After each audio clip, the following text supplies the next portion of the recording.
love working with kids and teenagers, and the feeling that I think it's a really privileged position to be able to work with people when they're at the most vulnerable. We work with children and families in Newcastle that have needs that they're not able to manage themselves. Some days you are out all day seeing families, and then the challenges are being able to record that. I would say a huge part of our time is spent typing things up. It can be frustrating, and it does really take away from the time that we get to spend with families. One of the key problems and key indicators with the social care system is it's very onerous on social workers and their admin support teams to keep all the information about a family and a child up to date on a day-to-day basis. What we were finding was that social workers would go out and do their visits, provide a fantastic service, but they weren't recording the fact that they had happened, so they were doing themselves a disservice. What they were actually missing was the ability to connect whilst out and about. The MX developed app really fits in with the way our social workers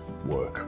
The ability to use MX via our data network was really flexible for them, which enabled not only them to interact with the app where they were, but allowed us to kind of use that data in a timely manner. A major positive for me is the fact that it shows up warnings on the app. If this family have some risks around them, or there's a dangerous dog, or they're known to be violent, we can see it when we go out. It gives them that tool to be able to just see any warnings or risks associated with those family members, but then record the fact that they have arrived, do some brief recordings, and then record that they've left. Once they say they've arrived, a timer is going off in the background. If they don't interact with the app for 30 minutes, then an alert will flash up on a console to allow their admin support team or the managers know that the social worker has been offline for 30 minutes, should we phone them and make sure they're all right. To be able to have that with you is going to keep us a lot safer. The user interface,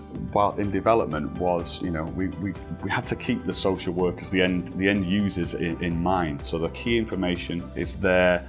Everything is a click away. They don't have to kind of click on things to click on something else. To be able to have an initial activity on there that says, these are the brief concerns, it seems like more of a linear process. Working with NDL over the 8 years that I've actually known them has been very smooth running. We've always used their SX RPA tool. When the request came down from the directorate team, we straight away thought of NDL and their MX suite. I was more than confident that it was going to be relatively straightforward to allow us to develop our own application in-house. Obviously, utilising the support and the training that NDL offer, we were very quickly and easily able to get something up and running on one of our mobile devices. It is very much hoped that we will develop subsequent apps that will work alongside the StatVisit app.